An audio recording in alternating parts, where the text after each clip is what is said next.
This is a horror podcast, and as a result, you may find the content too disturbing. If so, just turn it off. It's cool, we won't be offended. We'll see you next week. PseudoPod, episode 956, January 3rd, 2025. That's a science fiction year. This week's story, The Old Lady, by Eleanor Scott. Narrated by Kat Day. Hosted by Alistair Stewart. Audio production by Chelsea Davis. Welcome back, everyone. This is PseudoPod, the weekly horror podcast. I'm Alistair, your host, and this week's story comes to us from Eleanor Scott, and first appeared in her 1929 collection, Randall's Round. Eleanor Scott was born Helen Lees in Middlesex in 1892. Her father was a barrister and novelist, and her early education was provided by her mother, Ellen, who prepared both of her daughters for going on to Oxford.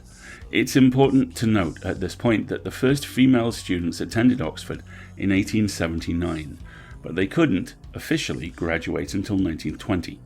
Before that, women had to travel to Trinity College in Dublin to receive their qualifications. After the Great War, Helen became a teacher and eventually principal of an Oxford teacher training college. Her first short story to appear in print was The Room in October 1923, credited to H. M. Lees.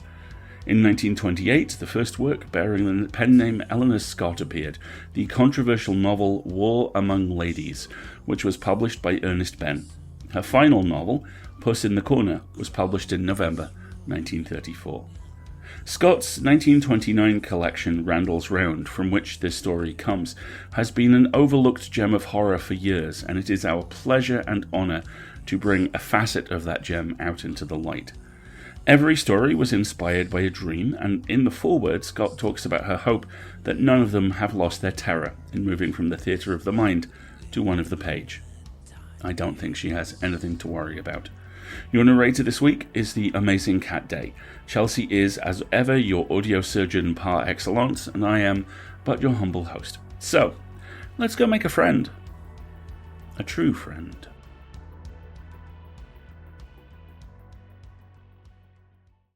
The Old Lady by Eleanor Scott. Narrated by Kat Day. Adela Young must have come up to Oxford at the same time as myself, but no one, in a way, knew that she had. She was one of those people whom one never notices, physically or mentally, the kind of person whose adjectives you always qualify with ish. She was small-ish, thinnish, palish, with dim brownish hair and pale, scared eyes. She had a timid, withdrawing manner, and she dressed always in a rather dismal, neutral tints, dull greys and dim greens and fawnish drab and tussore silk, to match her sallow skin. She was a good deal ignored. I should never have known Adela, or the old lady, if it hadn't been for a silly bet. One does these things in one's first year, risky, futile, daring things, rather caddish things, sometimes, with perhaps half a crown on them. Someone had ragged me on my numerous acquaintances, and I'd retorted by saying that anyone could make friends with anyone else if they wanted to. Maud Evans caught me up at once. "Rot," she said with her usual affectation of breezy brusquerie. "There's some people no one would ever know."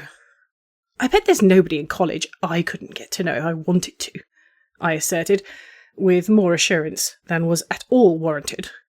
Maud had that effect on me. Maud thought rapidly.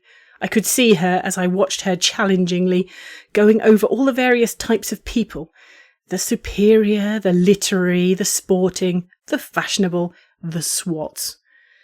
I felt pretty safe. I was only a fresher, but I had possibilities of friendships with all these types. "You'd never get to know little what's-her-name, that washed-out little dishcloth. Young, that's it. I bet you'd never get thick with her." I had my doubts too, really. It was like betting you'd quarrel with a sofa cushion. But of course I took her on. "Bet I will," I said at once. "How much?" Maud caught me up.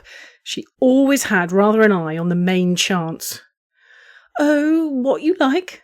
I expected the usual half-crown. "Bet you a fiver you don't."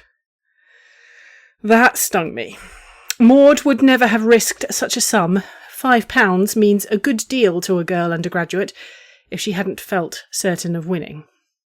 Right, I said immediately. Then we settled the terms of the bet. I was to have invited and been invited, the latter was, of course, the important point, to 6 walks or meals by the end of the term. To have got some sort of real confidence, heart-to-heart talk, we called it, out of little Young, and have wrangled an invitation to stay at her home before the end of the next term, the summer term. Even as I took it on, I felt a good deal of a cad. I felt much worse when I began the campaign. The college invitations were all right. One could take them as meaning a lot or as meaning nothing. But to fish for confidences and try to secure an invitation to stay with her people, rotten, both of them. I felt dimly even then that, even when tiresome, both are honours. Often the highest honours one person can do another. But I'd been dead. Much as I wanted to win £5 from the comparatively wealthy Maud Evans, little as I liked the idea of parting with any of my much smaller income to her, what really mattered was that I'd been challenged, and I had accepted the challenge. So I set about the siege of Adela Young. It was extremely difficult. Maud couldn't have chosen a more hopeless subject. Certainly, if I could make good with her, I could with anyone, I thought, as I studied her across the dinner table that night. She looked permanently scared. She hardly raised her voice above a whisper, and her remarks, when audible, were merely hurried agreements with whatever the last speaker had said. She was silent whenever possible. Her very movements were furtive and rapid, as if she had to get through the meal against time, and secretly. For the first time, I felt rather intrigué about her. Plain, awkward, nondescript as she was, I felt something unusual, almost mysterious about her. I was even rather thrilled by the idea of finding out more. I caught her up as she was silently scuttling to her room after dinner. I remembered now, I came to think of it, that she almost never waited for coffee after dinner, nor, indeed, for any semi-social function like that. "I say," I said, overtaking her, "you're taking mods this term, aren't you?" Yes, she breathed, looking terrified. "I wonder if I might come in and go over the Plato with you." She said nothing, just goggled at me. "You are taking the Plato set books, aren't you?" "Oh, yes." "I thought so. I've seen you at the classes." "Yes." We seemed stuck. I tried again. "I meant to go over the stuff with Hanson and Phil Leemore, but they say they aren't going to revise at all. Shall you?" "Oh, yes." "When are you going to go over the Plato?" She looked at me mutely, her mouth opening and shutting like a newly caught fish. She seemed quite incapable of making any suggestion. "Could you possibly do it tonight?" "Oh, yes." I began to wonder if she could say anything except yes and oh yes. "Then, may I come along now?" I pressed on. She said nothing, but opened her door for me. She had the oddest manner as she did it, reluctant almost, yet half anxious. I wondered, rather cockily, if she was one of those people you meet sometimes who, when they want a thing, are half afraid of getting it. As we entered, I looked curiously round to see what other ideas of decoration such a person, or thing, she hardly seemed to be a real person, would have. She had apparently none. Not a picture, not a flower, not a cushion, or a novel, or a vase, or a photograph was there. Just the usual regulation college furniture and the set books for past mods. I've seldom seen anything so chilling, so absolutely impersonal. I began to regret the bet. Maud Evans was probably right. There were people you could never get to know, because there was nothing to know, and Adela Young was one of them. She had a nondescript face and figure, and inside, nothing at all. However, I'd undertaken it, and I'd go on. I sat down on a stiff college chair, you couldn't somehow sit naturally on the floor in that dead-alive room, and opened the Apology of Plato. It was exactly like working with a well-informed gramophone, a hushed, husky voice with nothing alive behind it. But she'd obviously worked a lot. She was most useful. While we were working, it wasn't so bad, but when I tried to get cheery and conversational afterwards, suggested making tea and so on, she was as palely non-committal as ever. Yes. No. Thank you. No, thank you. Yes. Yes, please. Oh, yes. Yes. That was about the extent of it. But the very difficulty of it determined me. I fixed up a second tete-a-tete and went away feeling quite astonishingly curious. She puzzled me completely. Pallid and dull and dusty and silent as she was, she somehow suggested a mystery. I found myself thinking of her constantly. She absorbed my thoughts, as did no one else in the place, however brilliant or beautiful or witty. I could not get her out of my mind. There wasn't much left of that term, only a few days, but I managed to see quite a lot of Adela Young. But see is the right verb. I saw her, occasionally heard her colourless voice whispering Greek verbs or Latin constructions, and that was all. I began to feel rather alarmed for my fiver. I didn't see how anyone could ever expect any confidences from that cobweb of a girl. I didn't believe she had any to make. As to an invitation from her people, hopeless. You simply couldn't imagine her as having any people, or home, or anything.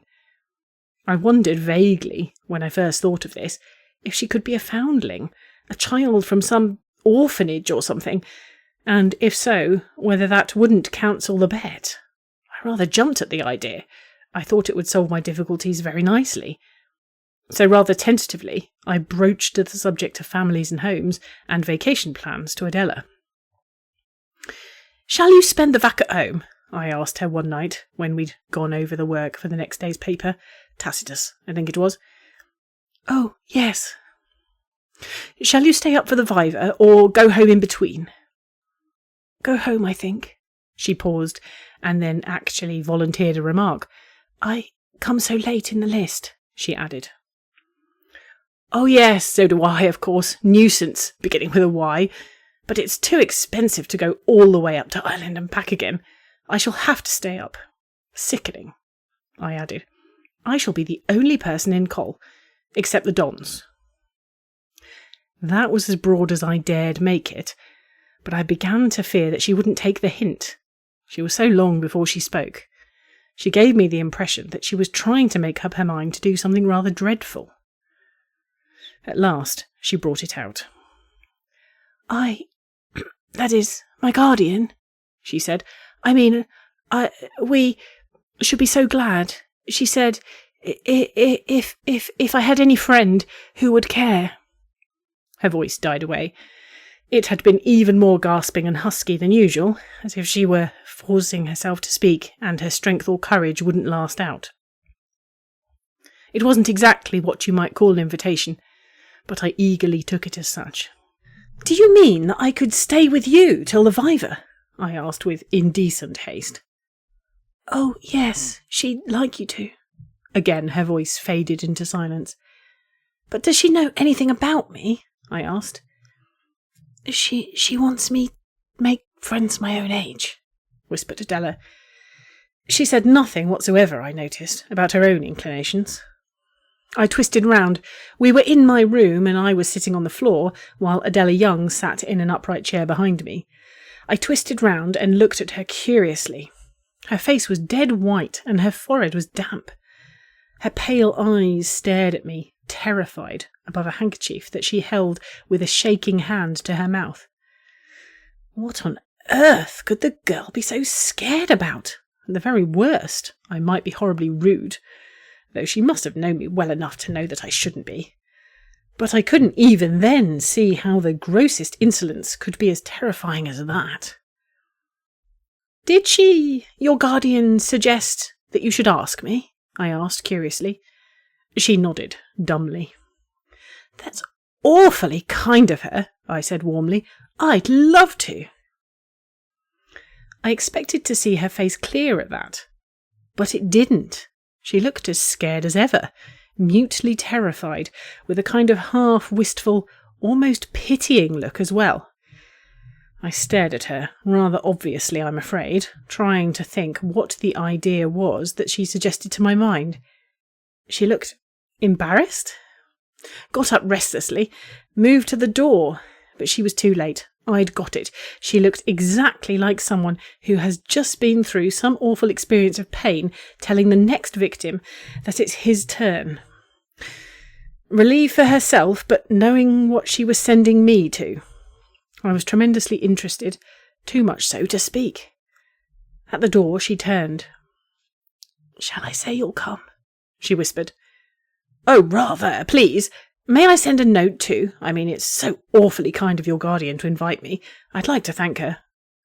Oh, I'll tell her," breathed Adela anxiously. "You needn't bother. I'll tell her. She'll be very pleased," she added, and at the words she did look a little easier. When she was gone, I began to put things together. It came, I thought, to this.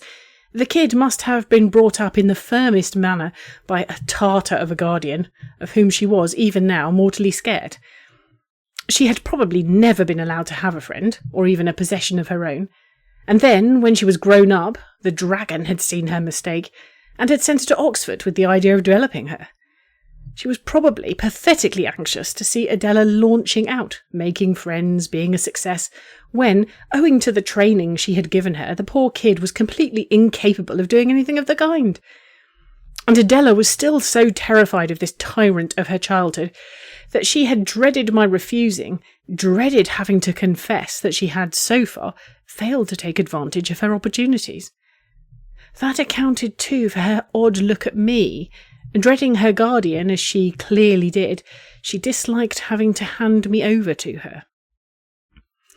The subconscious, no doubt, I thought rather grandly.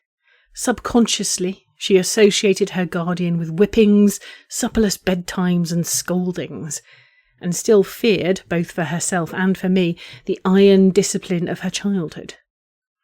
I felt very much pleased with this reconstruction.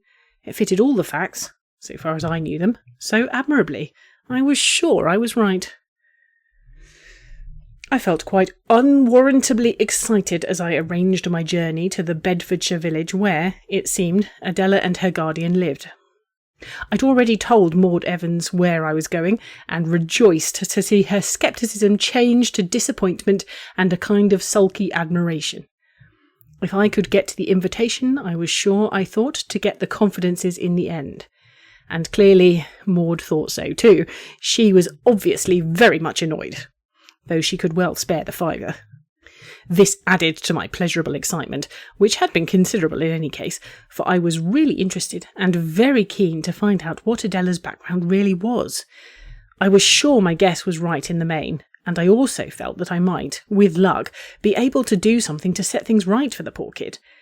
I hate to see people as crushed as that, and I had, then, almost unlimited faith in my powers to please and cajole people, especially oldish ladies.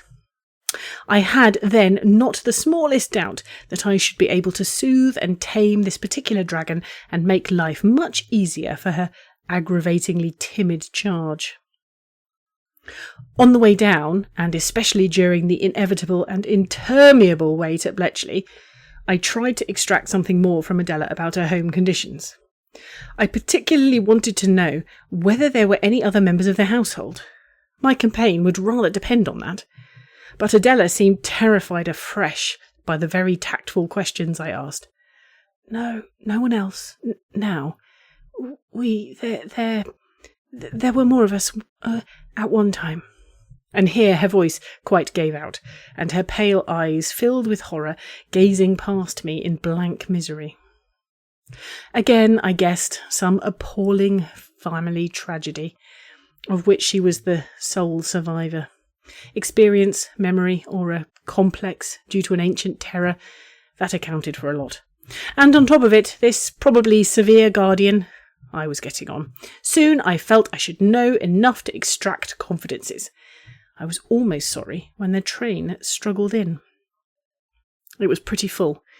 There had been some local market somewhere, and it was quite impossible to talk. But I watched surreptitiously, and I saw the pale, vague face opposite me grow paler and the eyes more strained and blank with every stage of our slow, jolting progress. We were met at our station by an odd old, cumbrous carriage, handsome to look at, but most depressing. One felt that it was quite inevitably connected with highly respectable funerals. You could almost smell black kid gloves and expensive wreaths. And our dead silence, broken only by Adela's hoarse, uneven breathing and the splash as we rumbled through puddles, only made it worse. I've seldom felt so uneasy, not alarmed, nothing so definite, but just indefinably uncomfortable, with a rather quickened heartbeat as we moved ponderously and silently along the deserted lanes, wet with the cold rains of March, and between hedges dripping with evening mist. The house was as large, solid, respectable, and nearly as depressing as the carriage. As we got out, Adela startled me by a sudden feverish clutch at my hand. Hers was dead cold. But before I could respond, the huge front door had swung silently open, and we were inside the house. It was quite different inside, warm, almost to oppression, well lighted, roomy. I hardly had time to notice more than this before I saw my hostess. One generally, though often unconsciously, makes pictures in one's mind of what a stranger will look like. I hadn't known that I had made such a guess about Adela Young's guardian, whose very name I had not yet heard. I think, perhaps, I had a sort of Lady Dedlock, or even a Mrs. Reed, in my mind. But as we entered the hall, comfortingly warm and bright after the misty fields and lanes, I had my first glimpse of her. I knew at once that whatever I guessed had been wrong, for I could never have pictured such a person as I saw. She remained sitting by the fire, a tiny, tiny little old lady, wrapped in a marvellous Eastern shawl. And the first thing that I thought was that she was tremendously, incredibly old.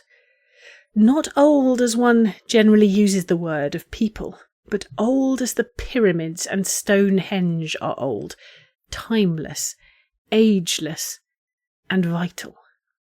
And she was also not beautiful. Fascinating is the only word I can think of to express her face. A face from which I could hardly take my eyes. It was at once so vivid and inscrutable. When my first impressions settled into something more nearly approaching coherence, I thought I saw why that was. Her porcelain face was flushed, her tiny mouth scarlet, constantly moving, her motions all quick, precise, alert. But over her eyes she wore dark, blank glasses that gave her secret look, rather dreadful. As we came in, she moved round in her chair with one of the darting movements between the movement of a bird and a snake. Although they were startling at first, I soon got used to them. They were so characteristic. "Is that you, Adela? Have you brought Miss York?" Her voice was shallow, sweet, and tremendously eager, but at the same time, what shall I say, bodiless? From its eagerness, I might have been a celebrity. Poor old thing, I thought, what a life she must lead when the visit of an undergraduate thrills her like that. "Yes," whispered Adela, hardly audibly. Her voice was so faint, so quavering, that I looked around at her sharply. Her face was ashen, her lips colourless, her eyes vacant, as if with sheer naked panic. Her tongue passed incessantly over her white lips. She reminded me of a hypnotised rabbit.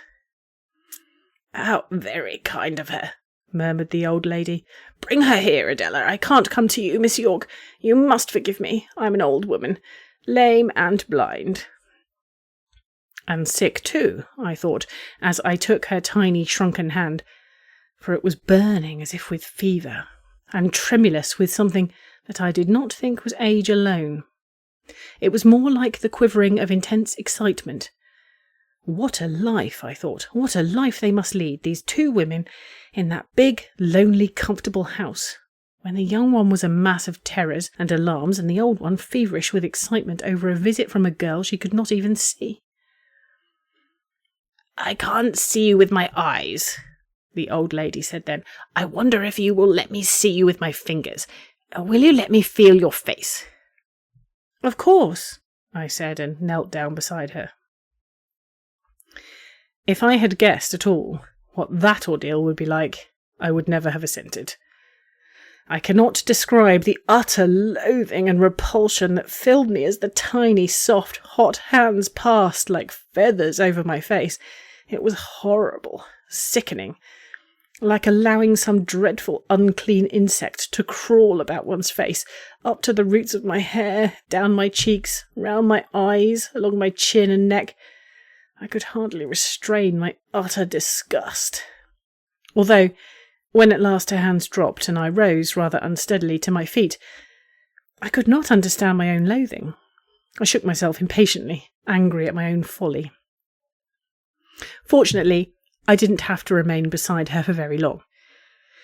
She kept Adela. Her gesture was at once commanding and excited, as she asked her to stop for a few minutes, though her voice was as soft and sweet as ever, and I was given over to the charge of an elderly, most respectable-looking maid. But she too was odd. She was quiet, efficient, everything she should have been, but she had the face of a sleepwalker. There was not a flicker of expression on it. Her eyes were open, but wholly expressionless. They might have been made of glass, except that they were dull, like the eyes of a dead animal. Quiet, orderly, deft as she was, she made me shiver a little. It was like being waited on by an automaton, or a somnambulist. I got rid of her as soon as I could, saying that I preferred to dress myself, and turning at once to the dressing table. And it was then that I got a real shock, for, looking in the mirror, my back to her, I saw that she turned at the door, and I caught a glance of a white face, distorted by a look of such malignance as I had never dreamed possible. It was utterly inhuman, devilish. I whipped round, but she had gone, the door closed silently behind her. I must have imagined it, I thought, taking up my brushes, some trick of reflection, some odd effect of the mingled twilight and electric light. I dressed quickly, though, and went downstairs as soon as I could. I felt I wanted company. I remember practically nothing of that dinner, except the vivid, fascinating face of the old lady, surmounted by the terrible dark glasses. I don't remember even what we talked of, though I have a dim impression that the old lady did most of the talking and that her talk was extremely good. Adela, I think, said not one word. I remember nothing at all of her presence, except one glance, when her guardian, having turned aside to speak to a servant, I caught her eyes across the table and was shocked by the sheer despair of their terror. Why? What on earth was the matter with her? I felt impatient, almost angry, but the next moment I had forgotten her very existence in the charm, I used the word in its old sense, of the old lady's presence. After I went to bed that night, I could not sleep for thinking about this odd household. I lay for hours, it seemed to me, turning it over in my mind, that enchanting old lady with the vivid face and blank eyes, the touch of her soft wandering fingers on my face, the wonderful talk in the shallow, sweet, meaningless voice, Adela scared, quivering and drab, the secretive, passive maid with that one malignant glance. It had been a chilly month, but my room felt curiously close and warm. At home, in Ireland, I always sleep out of doors, and when I can, I get my bed out, or a balcony even at college. I missed the cool freedom, I thought, so I got up to see if there were, by any chance, a balcony, or even a ledge where I could sit for a bit. There was, a narrow one, but wide enough to stand on. I got out of my window and stood there, enjoying the coolness. There must be central heating in the house, I thought, to get that oppressive heat. And then I heard voices. Midsummer, you must bring her, do you hear? Oh, I can't! That, I knew, was Adela, although I had never before heard her voice so loud or so urgent. It was almost a wail. Be quiet, you fool, it's either that or you. I stepped over my sill again. I couldn't stand and listen, but I was more wide awake than ever. The other voice, though it had been only a whisper, was, I felt sure, the old lady's. There had been something in it, something chill, menacing, that made me feel cold even now. What could it all be about? I, no doubt, was the person who was to be brought at midsummer.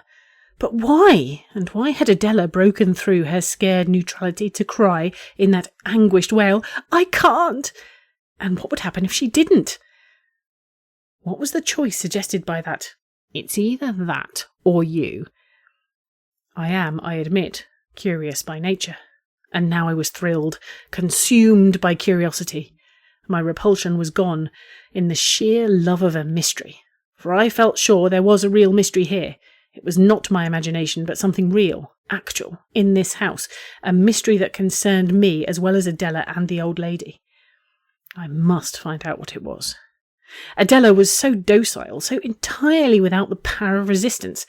Surely I could get it out of her. Surely I had a right to try, when it concerned myself. I determined, anyhow, that I would. Dawn had come when I fell asleep with that resolution. Breakfast was brought to me in bed. I gathered from the matter-of-fact way in which this was done that it must be the rule of the house. I wasn't sorry. I was tired after my wakeful night, and besides, I wanted to think things over, sort out my impressions, and, if it seemed necessary, get some sort of idea of what my plans should be. When I finally came down to the hall, I found the old lady in sole possession, established in her chair as she had been when we arrived. She might never have moved. I greeted her as cheerily as I could, and she called me over to her chair. Miss York, she said, I'm so glad to have you alone. I want to ask you something. You must forgive my springing things on you, but I don't want Adela to hear, and I might not have another opportunity. I murmured vaguely. Tell me, said the old lady, and her voice was urgent. Has Adela ever said anything to you to make you think that she might marry? Why, no, I cried, astonished. Adela marry? You might as well suspect a faded lettuce of falling in love. Never? Not a hint? Never. But we aren't at all intimate, you know. I said she's never spoken at all of her personal affairs, her family, or anything like that. No, perhaps she wouldn't. She's very shy, said the old lady, and she had a shock. Her voice was quite ordinary, sweet, compassionate a little, but for an instant her lips were parted in a tiny smile, furtive, malicious, and cold, and her scarlet tongue flickered over her lips. Listen, Miss York, she went on very earnestly, I'm anxious about Adela. She has no relations, no one but me. I can't explain now, there isn't time, but you see, I'm very old. I want Adela to marry soon, she added, and I could see her wrinkled hands clutched on her stick. And is there anyone? I hesitated. Yes, there is, and I want it settled at once. Her voice was tense with her urgency. I want to lay my hands on her children, she added, in an extraordinary voice. Gloating was the word that occurred to me. It ought to have been pathetic, her anxiety to feel, since she could not see, the children of a girl that she had brought up. But it wasn't. It was sickening, nauseating. Why? I don't know. Something in her voice or tone, or the greedy way in which her tiny aged hands tightened till the knuckles stood out like white pebbles. She's never said a word to me, I said, stupidly and coldly. No, well, perhaps she will. If she does, Miss York, urge her. Tell her that she must for her own sake. It was the same voice I had heard last night, silky, cold, and menacing. The voice that had said, "It's either that or you." I said nothing. There seemed to be nothing to say, and in the stubborn silence, I felt enmity. It seemed to last for minutes. And then, "Thank you," said the sweet, shallow voice. "Thank you very much, Miss York. I am counting on you." She smiled again, and again her smile sickened me. It was so triumphant and so ruthless, or so it seemed at the time. A few seconds later, when, with a muttered excuse about looking for Adela, I had escaped into the damp garden, I thought I was a fool, overtired probably, with term ready to read mysteries into the most ordinary things. For after all, what was more natural than that the old lady should wish to see Adela's future safe before she died, to touch, since she could not see, her children? What was there malignant in that? On the contrary, it was benevolent, rather pathetic. I felt very penitent over my own moodiness, and, I feared, rudeness. In fact, the more I thought of it, the more I saw how right the old lady was. Clearly Adela's future would be pretty hopeless when her guardian was gone. Shyness with her was almost a mania. She would simply retire into herself, shut herself up here in the Bedfordshire house with the odd maid, go off her head, as likely as not. Myself, I should have thought marriage was an impossible idea for her. I could not imagine any man. But apparently there was one. She might be an heiress, you never knew. Not a very good motive for anyone to want to marry her, perhaps, but even so, a marriage that was at all reasonably happy would be better than solitude and craziness. Why on earth had I so loathed the idea when the old lady mentioned it? Why had I been so utterly repelled by her? I could not imagine. What a fool I had been. I wandered about the neglected garden, vaguely, with no purpose. I was trying to sort things out in my mind, and I hardly noticed where I went. It was not a very big garden, but it seemed so, because it had been allowed to run wild. The long, wet grass and overgrown borders and dripping evergreens gave a depressing effect of decay and neglect and age. There were tall hedges and clumps of laurestinus and box and elder that would have made it a fine place for hide-and-seek, only no one could imagine children laughing and romping there. It was dead, as gardens are when houses have long stood empty. Dead, and yet somehow furtive. I disliked it more and more. But still, I strayed there simply because I hated the house, and the blank-eyed, sweet-voiced old lady even more. Things are never so bad out of doors, I thought, and I also thought that I could not imagine anyone ever feeling really terrified out of doors. For I now admitted, although unconsciously, that in the house I had felt, suddenly and inexplicably, real fear such as I had never in my life known before. The very next moment I knew that I was wrong. Quite suddenly, without the least reason, I was cold and sick with sheer panic. It clutched my heart so that I could not breathe. Sweat started out on my forehead and lips and arms. I held my breath, rasping in my throat, and the heavy, irregular thudding of my heart. I stared around me wildly. If only I could see something, no matter how appalling, it would not be so bad. It was this terror of nothing that was so dreadful. But there was nothing. Nothing. Long, rank grass, hedged in by dark, dripping evergreens, a stone seat, low and broad and flat, the charred ring left by a weed fire, black in the long rain-grey grass. Nothing else, not a sound but the melancholy drip of the leaves. Nothing. I stood there as if bewitched. I could not move. I could not even cry out. I felt soaked in evil. And then, as suddenly, the charm was snapped.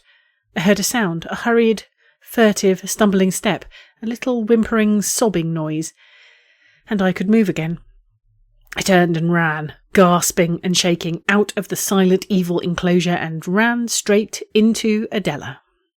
She shrieked, such a shriek as I had never wished to hear again, and immediately clapped both her hands to her mouth, crushing back the sound. Her eyes stared, terrified, over her hands. I caught at her as if she were my salvation. "Adela!" I gasped. I could not speak. "Adela, what is it in there, in this house? What is it?" She stared dumbly back. I shook her arm, dragging her hands down from her shaking lips. "Tell me," I urged. "Who is she? What is it?" "Oh, Honor, don't. I don't know. What do you mean? Don't ask me. Don't. I don't know." "You do know. What is it? What is going to happen at midsummer?" She stared back, horror in her eyes, her white lips moving inaudibly. "What do you know?" she whispered at last. I could only just hear the words. "I know there's devilry going on in this house," I said, "and I know that I'm in it. Look here, Adela, we must work together. You must help me. We can stop it. We will. Only we'll have to be quick. Tell me, who is she? What is it?" She still stared back, too scared to speak. I don't know what put the words into my head. "It isn't only me," I said. "It's you, Adela, and your children."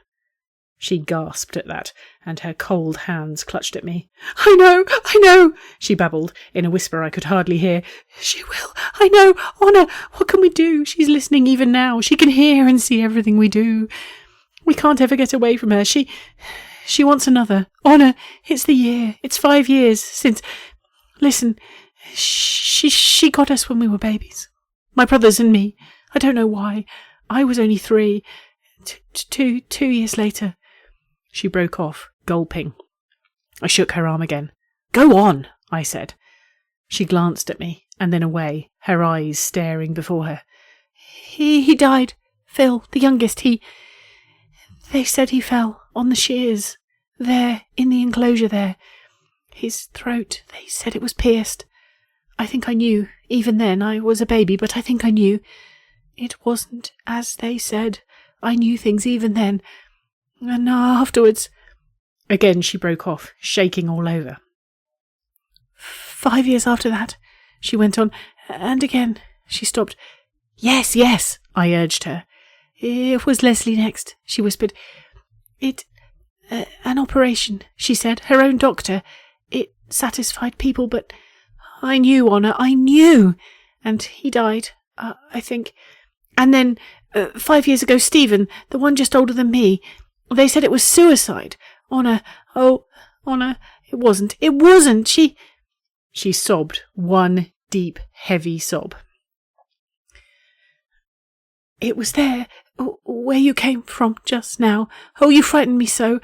I thought it was there, Honor, one midsummer night. I saw smoke. I guessed. I knew it was Stephen. The 5 years were over. I knew it was danger. Oh, horrible. You don't know. I knew a good deal then. I was in bed, but I ran and ran. Stephen, I thought. I ran hoping all the time. My feet were all cut the next day."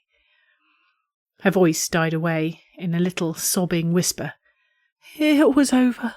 I saw her, and the fire, and the stone bench. Oh, Honor!" She clutched at me again, staring as if she still saw that horror. She knew I was there," she went on at last. I could hardly hear her shaken whisper. "She never hid anything after that. I've seen everything. And now, the next 5 years are up." I felt cold and very sick. "It's to be me," I whispered, and Adela nodded. "That's why I was sent," she said at last. "To get someone. I tried not to, Honor. I did try.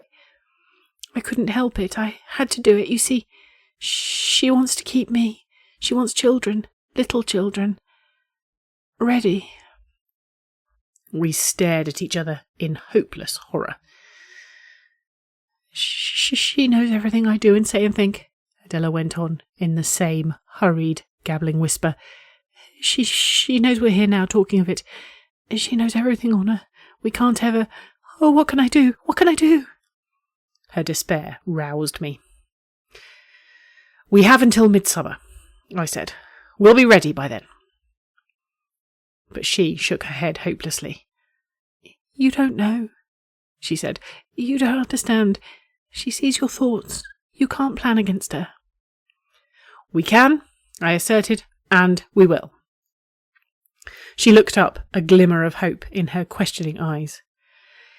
"It'll be all right," I said. "I'll get you out of it." And, linking my arm in hers, I led her back to the house. I can't find words to say how I dreaded entering it, facing the old lady who, according to Adela, knew all we had done and said. But Adela's presence made it easier.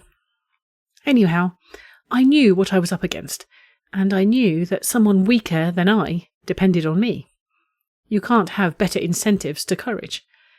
So, when we met the old lady face to face in the porch, I was able to open my attack right away. I was astonished to hear how natural my voice was as I spoke. "I did meet Adela, you see," I said, "and we've been having a lovely long talk. She's been awfully kind. She says she'd like me to come again. I wonder if I really may."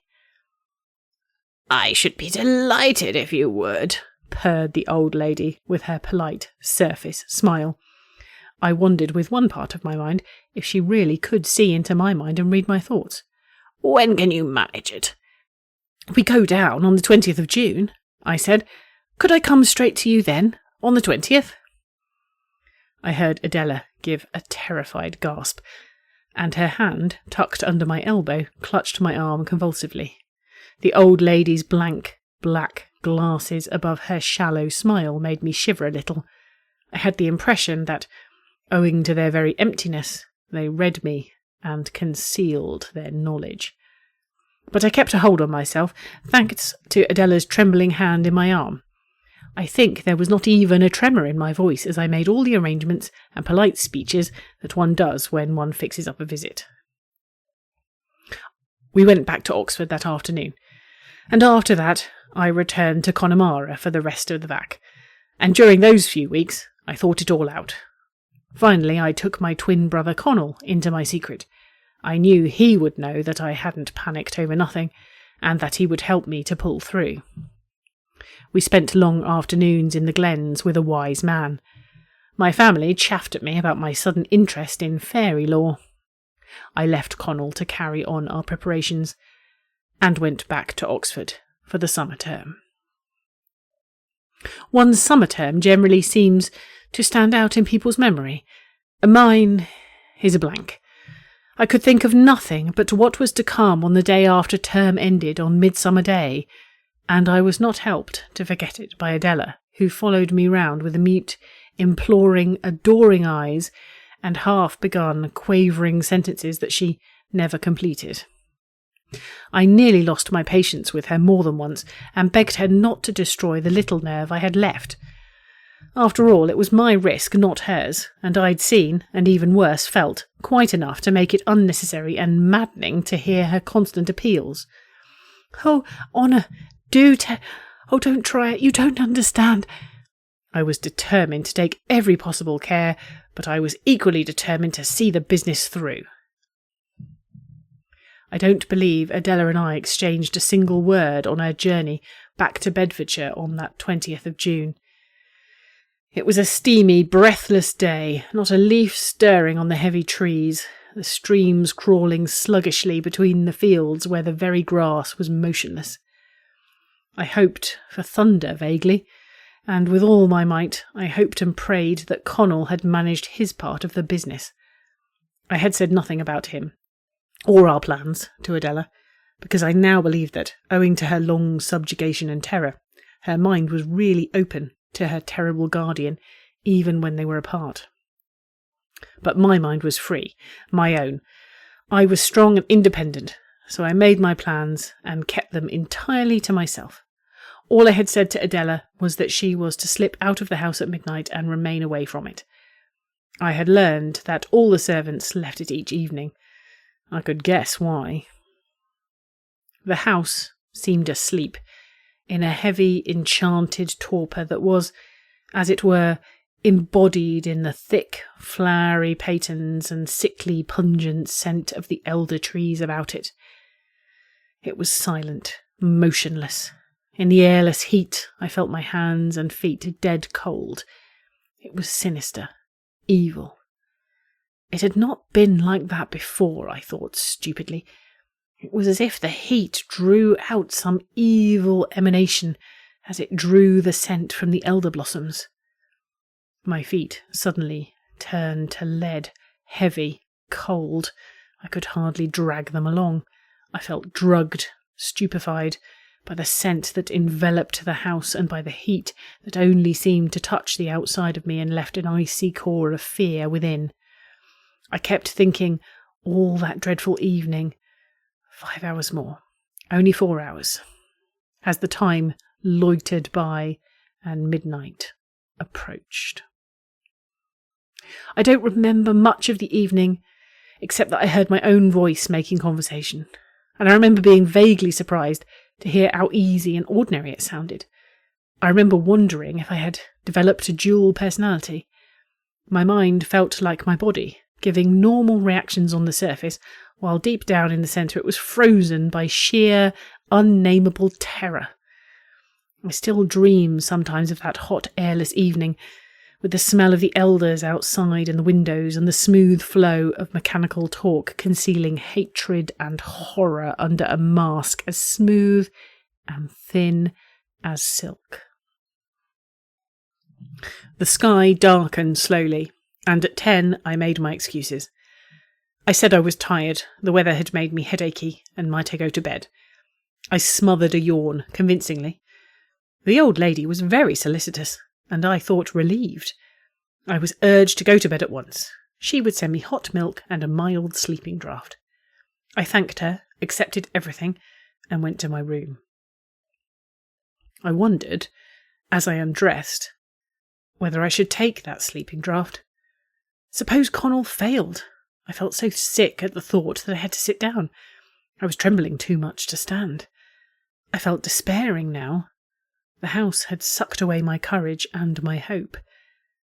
I knew now that I was doomed, as those others had been doomed. We would fail. We must. What could we do against that? I would be sacrificed as Adela's brothers had been, as her children would be. Would I not be better, drugged, only half aware of the final horror? I stood, hesitating, the draught in my hand. All my pluck was gone. I can't describe the awful abyss of sheer terror that engulfed me. I heard myself whimpering a little, like a terrified dog, and felt my face twitching. I couldn't do it. That terrible little enclosure, hedged by the secret shrubs, the fire, the stone bench. I couldn't. Then the idea of Connell came into my mind. I mustn't let him down. I had my part to play. If I were a heavy, unconscious lump, I might fail him just when he needed me. That braced me. I could do it now. I knew how I would have looked and felt if I had yielded to the temptation and taken the drug. I had seen myself as clearly as if I had stood beside my own drugged body. I could do it, and I would. I should not fail. I undressed and lay down on the bed. Somewhere in the silent house, a clock tolled 10:30. My agony had only lasted a few minutes, and I had to wait till midnight. I can't attempt to describe those crawling minutes. The alternation of determination and overwhelming terror, of the picture of the secret evil enclosure and of my brother. At last, I heard the heavy, boding stroke. 11:45. My time had come. Any minute now. A step in the passage, light, shuffling, furtive. I relaxed every muscle. I half buried my face in the pillow, breathing slowly and heavily, and rejoicing that I had thought of smearing the edges of my lips with the pungent drug she had given me. The door opened, inch by inch. I wondered if she could hear my heart thumping in the dead silence. Not a sound. Had she gone? If only I dared look. It was awful, wondering and waiting. Had she gone? Or was she there beside me, watching me? No sound. I had to keep relaxing my muscles. They stiffened as soon as I listened, and I had to go on breathing steadily, quietly. I nearly screamed when I felt a cold, light touch on my neck. I was just able to turn it into a restless sign and the little movement of a heavy sleeper settling again to slumber. "Take the head," came a bodiless whisper. "We have only just time." Hands were slipped under my shoulders. Other hands, tiny, cold, soft hands, took my feet. I could hardly bear that cold, soft, ruthless touch. I knew whose hands they were. They carried me downstairs. I think they were too heavily burdened, or perhaps too anxious, to notice how twice I forgot and found my muscles tense with loathing and terror. I lay for most of that awful journey, limp and relaxed, breathing as if asleep, with my heart in my throat with terror. We were out of doors. There was no stir of air, but it felt different, and the scent of the elders was heavier, more cloying than ever. On and on, through the rank grass that smelt of dew as they pressed it, over the path that gave a dull echo to their shuffling feet, through a gap in the hedge that smelt stuffily of evergreens. They laid me on the stone bench. I could feel it, cold and rough through my thin nightgown, and then, I can hardly bear to remember it, I smelled thick, heavy smoke and heard the rasp of steel on stone. I could not endure another instant. I leapt up and shrieked the words I had learned, heard a crash. I don't remember anything more. All I know is that Connell had not failed me. He, outside that evil enclosure, had done his part as I had done mine within. It was over.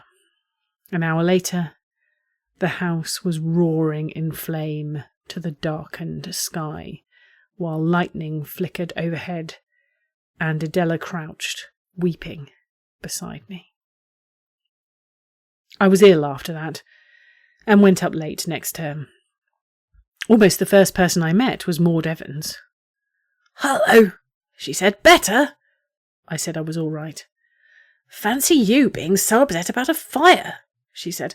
"But there was a death in it, wasn't there?" she added, as an extenuation. "Yes," I said. "You were there when it broke out, weren't you?" she went on. "Oh, yes, I was staying there.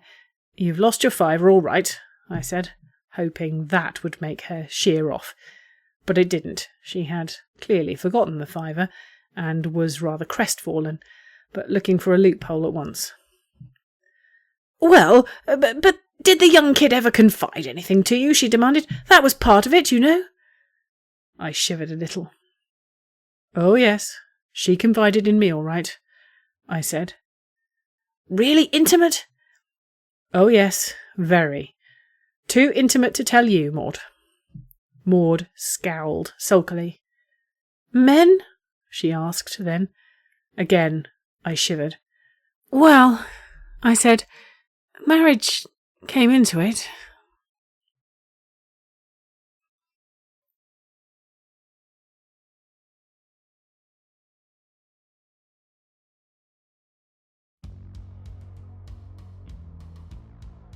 What chills me to the bone about this is what we don't see, what we don't hear. It starts, for me, with the moments of terror the main character experiences and how they turn and interrogate those. That, by itself, is heroic, and there is a connecting line to the Spillane story we ran last year there, I feel. Terrified people accepting their situation, breaking the nearest glass over their horridly taped fists, and going to war with the thing that's coming for them with teeth bared and talons out. It's the moment in The Grey that haunts me, It's the moment Lancelot turns at the top of the hill and says, "Knights, in the Antoine Fuqua King Arthur, you'll have those moments too. Entirely different, just as vital. But the manner in which it's done here, that's what terrifies me, because it's pragmatic and focused, and that suggests it's been done before. In fact, suggesting that it's happened often enough that the main character's parents get a little annoyed that they're off learning how to kill monsters. It's implied. Again, like The Witcher crossed with Inspector Morse, the terror of the situation blunted by the armor nothing ever fully penetrates. Money. This is the sort of thing people point at when they say unflappable Brits are terrifying, but it's also what we point at when we try and make anyone see the petrified castellations of Gormengastian privilege the entire country is impaled on in perpetuity. This is heroism, to be clear, but it's heroism grounded in the good works of an upper-class student deigning to rescue a friend less fortunate than they are. Noblesse oblige, just with a little bit of supernatural spice. The other terrifying thing here is, of course, the central monster, but again, the pragmatism is what keeps unsettling me. That final line, the banal acceptance of the evil squatting in the house, blood and gore and horror and death, which doesn't matter until it gains the attention of the ruling classes. That feels very, very close to the bone right now, and casts the story in a light that's as contemporary as it is unsettling. Very nicely done, everyone. On to the subject of subscribing and support. PseudoPod is funded by you, our listeners, and we are now formally a non-profit. One-time donations are gratefully received and much appreciated, but what really makes a difference is subscribing.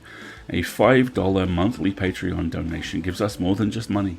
It gives us stability, reliability, dependability, and a well-maintained tower from which to operate. And trust us, you want that as much as we do. I've seen what's on sub-level 4.